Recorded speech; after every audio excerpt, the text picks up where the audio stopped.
if a central bank decides we are implementing a CBDC tomorrow, we've done all the groundwork to get it live into the system. That's a minimum 3 to 5 year program, because there's a lot of infrastructure that needs to be set up. There's a lot of integration with existing banks, and they all have to understand, what does this mean for us as a participant of this new financial system, and what it means for their consumers without any regulatory issues or security issues or otherwise. So for them to go live from day one, there's a lot of infrastructure testing, user acceptance testing, integration, and then finally going live. And then once it's live, that's when they actually start having the products that consumers and businesses start using. So it is a longer play, but you need that because you need to keep the system stable. You cannot have such a massive change within a payment system that can impact and cause outages to participants.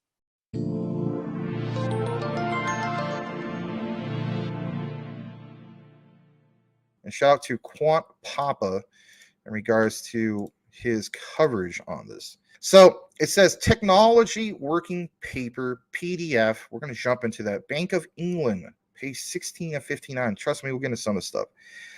So in the past, we saw that Swift was talking with Gilbert Verdian, Martin Hargreaves, and so on, in regards to what Quant can bring to the table, and obviously we know when it comes to that, it's interoperability.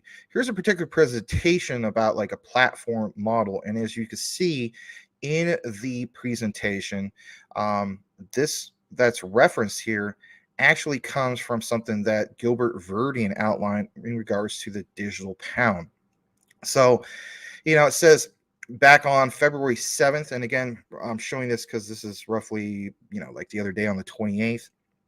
But Gilbert is referenced here saying the digital pound, a new form of money of households and businesses. This outline was originally from February 7th, a few months back, but it's going to pound it home that much more because we understand that Quant, they're doing some big things, whether it's, working on this digital pound for, the UK, some of the recent news in regards to, Shenzhou, China, which is, I guess, apparently that has gone live as of, possibly yesterday. Maybe there's a slight delay, but within the next few days or so. We showed the MIT connection, the Quant connection, the, IBM working with them and so on, right? So some big stuff going on in regards to that. We're going to show you this next particular slide. As it shows right here, Bank of England, figure 9, the API layer shows API gateway, load balancing, all this stuff, right? So security standards should be built into the API layer. And what says on the bottom, API authentication and authorization methods would need to be complemented, with security controls that prevent distributed denial of service, which is DDoS attacks, and I hate those things. Running a gaming organization, right? We would get DDoS, and we had to put some anti-DDoS measures in. You had to call up the server company and let them know what's going on, or that actually they're already ahead of it. They let us know, hey, we blocked the DDoS attack, but those things suck, right? Anyway, authentication involves verifying the credentials of parties involved, while authorization involves identifying the services given, which is PIP or ESIP, has access to. Open standards like OpenID and OAuth might be used to implement authentication and authorization functionality in a standardized, basically, environment. Now, what I want to show you here, I'm going to close it out for just a brief moment, is a little bit more about what Gilbert was talking about in regards to some of this. So I want to jump to that particular page. And, here's some of, I guess you could say, some of the juicy stuff. So this is on page 16. It comes from the Digital Pound Technology Working Paper. Again, shout out to Quant Papa for providing some of the information in regards to this. But look what's referenced here in regards to the Bank of England. So the PIPs function as a gateway to the CBDC ecosystem, offering users digital pass-through wallets to interact with and manage their CBDC holdings. eSIPs might provide non-payment value-add services such as business analytics, budgeting tools, and fraud monitoring. Look what's highlighted here. It says, we expect in-store, online, and peer-to-peer payments to be initial focus of UK CBDC. Over time, a broader range of payments may be enabled. You got to understand, this is Gilbert Verdian presenting this basically on this particular one of the digital pound technology working paper. We understand that quant connection. So, for people saying, they're not a big player in regards to this, I just think that's obviously they're mistaken. Now, look at what it also mentions here. It says, as such as upon introduction, the CBDC system would support two essential types of payments. As we know, person to person, which is P2P, but it also says P2B, both in-store and online, and P2P. Over the longer term, innovation and evolving users needs may be mean to a broader range of CBDC payment types that could be offered. Here's an example. Offline and cross-border payments could support public policy objectives, but it might take time to deliver given the technological and operational complexities involved. Here's another example. Batch, split, and micropayments are additional payment types that could help to support innovation and meet user needs. CBDCs would be accessed via smart devices and cards. We know about some of these particular things, but it says the digital pound CP outlines how users would interact with their CBDC holdings. Users could access CBDC through wallets on smart devices. This means that they would be able to open a wallet using these devices, which would enable them to manage their balance, make payments. But check out this next part, right? And I'm going to highlight this. Smart devices might include smartphones, laptops, Internet of Things. We're always talking about the Internet of Things, right? Devices and even wearables. Not everyone has a smart device or finds it easy to use one. So users could have a physical card option for CBDC payments. Now, when we jump back to some of this, you see it right here, the Constellation BD, this particular PDF, right? And we got into all this stuff, okay? So on this particular next one, let me just take a moment to show this as well. Gilbert Verdian went into, more detail, right? He did an actual thread about this. And, for some of us who already know about some of this stuff, okay, great. But there's a lot to be said. We've been covering this since, last year. And it's especially when it comes to this whole concept of look out for Quant with what they're doing with CBDCs, especially approaching summer of 2023. We're already approaching that. And, they already have things going on, for instance, with LACChain. They had that beta, testnet and so on. A successful pilot, if you will, when it came to LACChain, dating all the way back to March of 2022. So with that said, it's like, well, they're obviously doing a lot of this work, not just in one particular region, but all over the world, So let's take a look more in regards to why he's so gung-ho in regards to the digital pound. Whether you're in favor or not, I'm not saying I'm advocating for it, but nonetheless, let's take a look into this. So it says, why would we need a digital pound? And, that's a great question, right? Everybody, brings some of these use cases up like, Max, this stuff is the devil. I hate seeing some of these things and so on, right?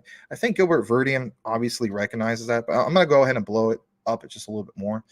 So primary motivations: ensuring the role of the UK central bank is an anchor for confidence and safety in our monetary system, promoting innovation, choice, and efficiency, fostering stability and growth with access, innovation, and choice. Look what's mentioned here, right? Primary motivations, and, it's kind of like, again, part of the picture, what he said. As you get further into this, it says the digital GBP, right, could, which I imagine stands for Great Britain Pound, could improve resilience as an additional payment rail. It could also complement existing financial inclusion initiatives. Using the digital pound to improve cross-border payments is an opportunity, but would take time to require international cooperation to deliver. Hence why there's such a big push for this clarity, right? Now it says the technical bit of a CBDC, functional requirements needed to integrate with the existing financial system and payment rails. You have some of this outline that's here. And here's a summary of just that. Smart devices, physical cards, existing online in-store point-of-sale infrastructure, like we talked about earlier, Internet of Things. We mentioned some of this. The payments, obviously, is a big one. Of course, they're going to mention interoperability, moving between CBDC and other forms of money, particularly cash and bank deposits, right? He gets into this part. It says design considerations needed for a CBDC, privacy, security, resilience, performance, energy usage. I didn't mention everything here. It says this right here. One of the most important topics and concerns for CBDCs has been privacy, and that's probably the most important one, right? People just don't like the idea of the government having that much control, and who basically wants to have control of any of this. So he has this quote. He says, neither the government nor the bank would have access to users' personal data except for law enforcement agencies under limited circumstances prescribed in law and on the same basis as today. That's a great statement. The reason why it's a great statement, and some people are going to say, well, that's BS. I mean, come on, Max. I mean, if you give the government control of anything, you really think they're going to, be halfway in and halfway out? I hear you. But at the same time, understand this. Why would Quant go and apply for an approved patent in Japan when Japan, like we mentioned, especially with Jasmine, is so like opposite of what we are here in the United States, and that is protecting users' data. I honestly think there's really something there. So maybe this is a legitimate thing, and maybe that's how limited control that their government would have. Understand that is their particular government. We get that. I'm gonna blow this up on this other particular one. I want to go over here where it says in regards to the personal data and the know your customer, KYC.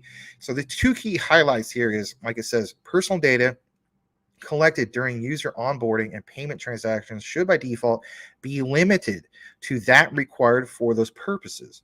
Users might choose to provide additional data in exchange for advanced services. Again, think about that in itself. I mean, to a sense, that's kind of like a hint of what Jasmine's doing, right? But we're talking about in the UK in the form of CBDC, right? So when it says users might choose to provide additional data in exchange for advanced services, I guess you could say that's like their kind of like a reward. Not quite monetization, but at least a reward. Excuse me. And then this next part, right? Know your customer data collection processes should support integration with user identity services, lawfulness, fairness, and transparency. All right, just a little bit more in regards to this topic. So it says privacy is fundamental to trust and confidence in the CBDC system. And regarding a UK CBDC, it says it would be designed to promote and protect privacy in accordance with users' personal data rights. Again, this whole narrative that they're just not going to recognize it at all. At least they're having some form of a conversation and recognizing it, right? At the end of the day, I mean, these are supposed to be the countries that promote democracy and so on, whether you're for that or not, or agree with those statements or not. At least, it's mentioning it, right? At least it's not like, hey, let's just blanket, let's just blanket the whole system with our government control, our way or the highway. I mean, if you think about it, like if they introduce some of this stuff just like that without recognizing privacy being a fundamental to trust and confidence, you may see very well or finally like an uproar, right? So it says this is essential for user trust and confidence in CBDC system. The CBDC system should implement data privacy by design while facilitating compliance with applicable laws and regulations. The digital pound CP proposes 5 design objectives related to privacy. And again, I know this is a Quant segment, but my theory of this whole thing with Quant possibly getting together with Jasmine in the future, because they already, have their stake, if you will, in Japan with that particular patent. To me, that simply makes sense based off some of the things you've seen mentioned here. Neither the government nor the bank would have access to users' personal data except for law enforcement, like we mentioned before. CBDCs would not be anonymous because the ability to identify and verify users is needed to prevent financial crime and to meet applicable legal and regulatory obligations. At the end of the day, the saying goes, when it comes to privacy, well, do you want more privacy or do you want more security? It's kind of like which one do you want to have? Because if you want the utmost amount of security, let's face it, there's a lot of privacy that's given up in regards to achieve such things. This last part I want to read. Enhanced privacy functionality could result in users securing greater benefits from sharing their personal data. To a sense, it's kind of like a catch-22, right? How much comfort or privacy are we willing to give up for that security? Here in the United States, I honestly think it's kind of like the opposite. Like a lot of us here don't want to give up so much of that privacy. Like our attitude is, yeah, we want to have a sense of security, but not to the point where it invades our personal freedoms. And I would agree with that. All right. I'm gonna get into just a couple more things because I know this is quite the outline. It says today, as in February 7th, law enforcement government agencies under what is allowed by law can request financial personal information or data from commercial banks to investigate crime. So at the end of the day, you've seen in other videos and other live streamers talk about this whole concept of, we're trying to sell the idea of a CBDC. I'm not trying to sell the idea of CBDC. I'm just trying to bring the information out there. But they do make a great point in regards to they can stop finally like money laundering and things like that, right? To invest crimes and so on. It says the law and the same approach will still apply to CBDCs. This next part, it will be the same as today AML, KYC regulation, where commercial banks are responsible for compliance and managing the relationship with their customers, complying with the same rules and regulation as today with non-CBDC money. And then on March 9th, he mentions, as Gilbert Verdian, in regards to a reference to the House of Commons, we understand that, they're big on, that's like, the UK's version of Congress, if you will, to pass legislation and so on. Research, briefing, and parliamentary considerations on the digital pound. And this dates back quite a while, right? And then they had another briefing back in March. So anyway, I wanted to show you guys that. And I want to also thank Quant Papa for providing this outline, because at the end of the day, it gives you an outlook of like why all this matters, like even this right here, Swift's head of innovation, Nick Kerrigan. I have showed you guys this a while back. If you missed it, we're going to play this just real quick. This is, I guess you could say, the icing on the cake. So let's share this, and here we go. And so the challenge we've set ourselves at Swift in this context is to try and make this all work together. In other words, to make this diverse set of CBDCs work together with themselves and alongside existing payment systems, which will undoubtedly continue to exist for many, many years to come. And how do you actually join that up so that if I'm Nick in the UK and I have a digital pound, I can actually pay Dirk, who's maybe in the Eurozone and doesn't have a digital euro, right? How do you actually make that work? So we address this in a few ways, and I won't get to the detail of this slide, but I think the key thing to take away here is we need to create interoperability. Interoperability between these different forms of money and interoperability between the different technologies that support them. We work on this in three different ways. One is to get involved in industry initiatives. All right. Are you still not convinced that Quant has a Swift connection? Well, just to pound it home even that much more, take a look at this.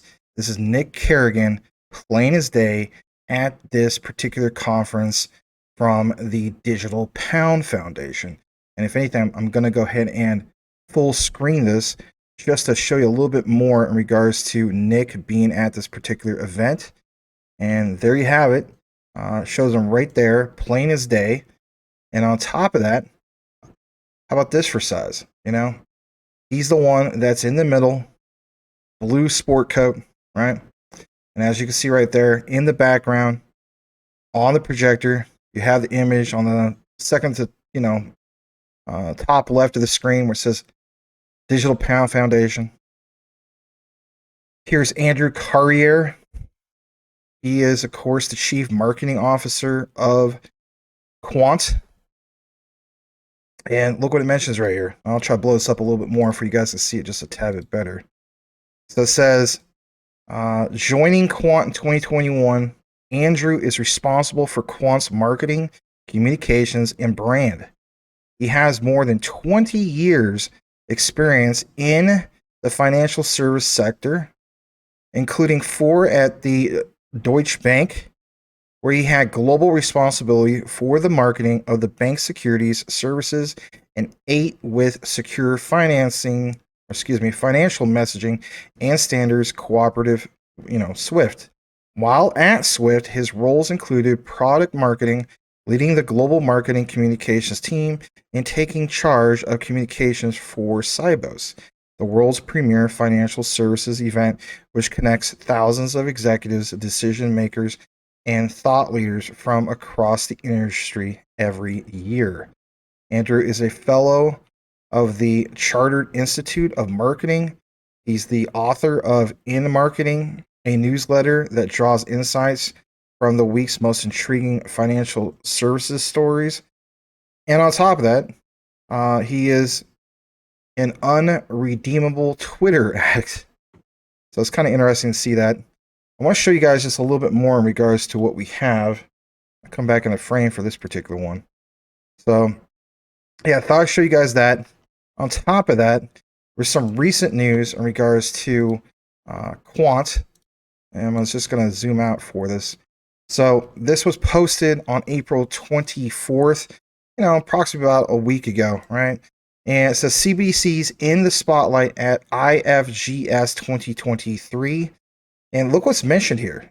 We're talking about this whole thing of CBDCs consistently when it comes to Quant, obviously. It says Innovate Finance's Global Summit took place last week in London, and central bank digital currencies were at the heart of the dialogue. Government, ministers, central bankers, and commercial banks representatives all agreed it's now a question of how, not whether, to implement CBDCs. So, as the saying goes, they're going to do it, and look what's mentioned on the far right. The question is not whether, but how we should develop the machinery for tokenized transactions to settle in central bank money. Look what's referenced here. This is straight from the Quant Network site. This comes from Sir John Cunliffe, who is the Deputy Governor of the Bank of England for Financial Stability. There's all this talk about regulatory framework. We got to have that framework in order to get the clarity and so on. You want to have the large institutional money coming in. That's where, we're going to see, this big utility run coming up. I mean, a lot of people are excited, of course, about seeing an all-time high for the bull run, but what about that utility run, right? That's what excites me the most. So, it says in his keynote address at the Innovate Finance Global Summit 2023, Sir John Cunliffe, the Deputy Governor of the Bank of England for Financial Stability, left the audience no room for doubt. Quote, radical change is on the horizon for payments. Think about some of these bold statements that are being made here, right? It says the drivers include the decline of cash, the digitalization of everyday life, and ongoing developments within existing payment systems, infrastructure, and regulatory frameworks. I mean, you can't make this stuff up. I mean, it's plain as day. This is really starting to get a lot of, eyeballs on some of these projects. You even have CNBC that was featured there as well. It states, while he didn't go into detail on retail CBDCs, the Bank of International Settlements Innovation Hub has, for instance, another CBDC initiative, Project Roslyn, that's testing CBDC access for payment providers using an API, and the Bank of England launched a consultation on a retail digital pound back in February. Again, understand who is the source of all this? Who's reporting all this? Again, straight from the Quant Network site. And it goes on to mention, Cunliffe made it clear that the bank believes tokenization will be widely adopted. Look at this quote. The question, like he says, is not whether, but how we should, develop the machinery for tokenized transactions to settle in central bank money. So, I mean, we're always talking about the central banks and so on. You know, how do we get the central banks to settle in regards to this quote unquote tokenized transactions and so on? Well, you could draw your own conclusion. Enter Quant. It says this vision from the UK's central bank set the scene for a panel session that delved deeper into the topic. For Love Actuary, are CBDCs a risk or an opportunity for capital markets? Moderator Ruth Wandhofer was joined by Marion LeBurn, a macro strategist at Deutsche Bank, Josh Lipsky, a senior director at Atlantic Council, and our own founder and CEO, of course, Gilbert Verdian. He has not just a seat at the table, I mean, he has probably the seat at the table. I mean, at the end of the day, they recognize that Quant is going to get this job done, to say the least, right? And that's what I find to be very, very exciting. LeBurn made her position clear earlier on. When it comes to retail CBDCs, the question is not whether it will happen, but when. And then on top of that, it says Gilbert went on to explain why there is so much interest in CBDCs, both from central banks and their commercial counterparts. Look at this quote that's mentioned here. Central banks are realizing that by using blockchain and smart contracts, they are able to create a new form of money with logic built in, he said.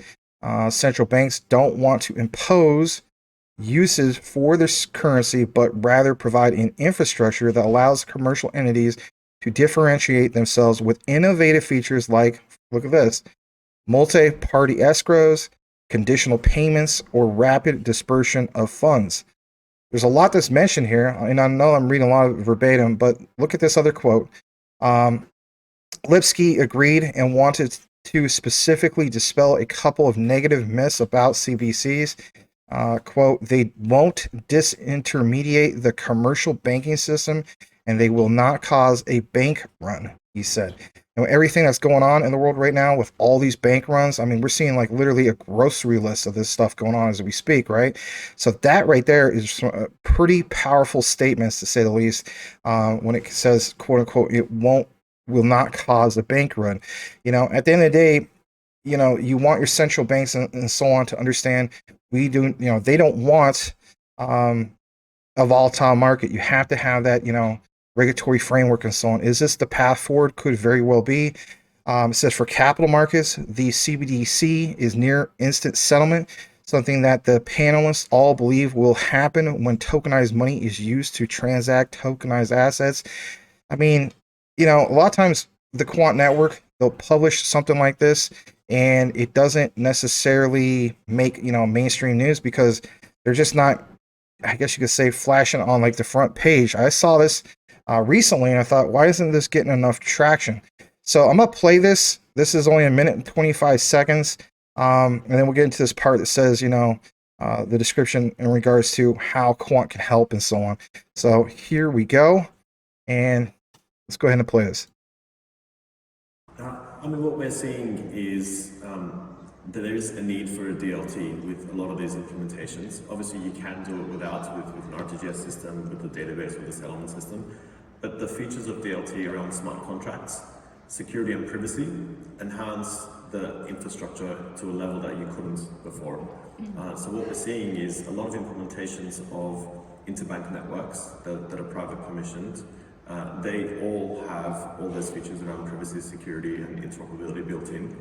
Interconnectivity is brought by all the participants, so you're not forcing everyone to use the one technology or the one platform, but you're enhancing the whole level of security for the infrastructure by using DLT.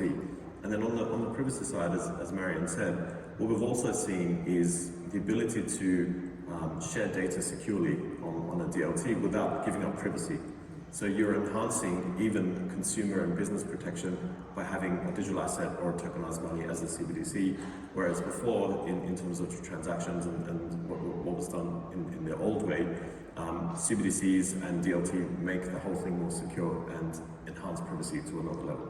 So really, for wholesale in particular, in order to mobilize capital markets efficiently, we actually need DLT with everything hanging off it, which is a very interesting consideration. Josh, would you like So you have, there you have it in that regard. I mean, this was, again, pretty recent. I'm going to come back into the frame. We're going to get to this last part, but I thought this was pretty big, and, like this last statement on the page, the only question that remains then is a technical one. Does it require distributed ledger technology? Everybody wants to know about that, right? Of course, my answer is yes as well. But what about from Gilbert, right? He says unequivocally, absolutely, because DLT addresses all of the issues the panel mentioned. Smart contracts gives users control. Blockchain provides security and privacy and interoperability like that offered by Overledger, ensures seamless interconnectivity between the various networks and counterparties that are involved. So at the end of the day, I mean, they're doing big things. They have big connections. And, you saw some of the background, for instance, with Andrew Carriere. I understand that even last year with Cybos, they did mention, for instance, that, they're in talks with Swift. I see some of the comments that some people make, whether it's like on one of the videos and so on, in regards to, well, they're just talking. Anybody could talk to Swift. I get it. Like Ripple's going to talk to Swift. Stellar. Yeah, there's obviously going to be other players that are involved. But this concept of a digital pound for CBDC, for instance, and them even mentioning some of these things like respecting privacy and security and so on. They get it. A lot of people don't like the idea of a CBDC. I mean, even here in the United States, I don't think most people even know what a CBDC is. But the reality is, at some particular point, it may even very well come here. Will Quant be a big player that's part of that? I think the answer is yes. How do we know that? Basically, what you've seen in regards to them working with MIT, the whole thing that happened with Project Hamilton a while back, and so on. And then, was it Quant, MIT, and even the New York, Federal Reserve, all three coming together and actually working on the concept, if you will, and testing of a digital dollar. So, people give a lot of, praise, and at the same time, have their doubts in regards to Quant. At the end of the day, if we're moving forward towards this path of interoperability and the advancement of Web3 and so on, you better believe that Quant is a big, big player, if not the biggest one, when it comes to just that, making things interoperable, answering the question when it comes to APIs. And that doesn't even scratch the surface if you think about all the things that Quant is tied into. So that's going to conclude today's video in regards to Quant Qnt. We'll continue to follow what's going on with them. But, I mean, obviously some big, big things are happening. Not to mention what we reported roughly about a week or two ago in regards to Chengdu, China, and that particular CBDC onboarding 15+ million people to a whole new payment system. We'll have to see what exact day that goes live, but man, lots going on in regards to Quant. So thanks again for watching today's QNT video. Like, comment, subscribe if you haven't done so already. May you all have a blessed day. We'll see you on the next one.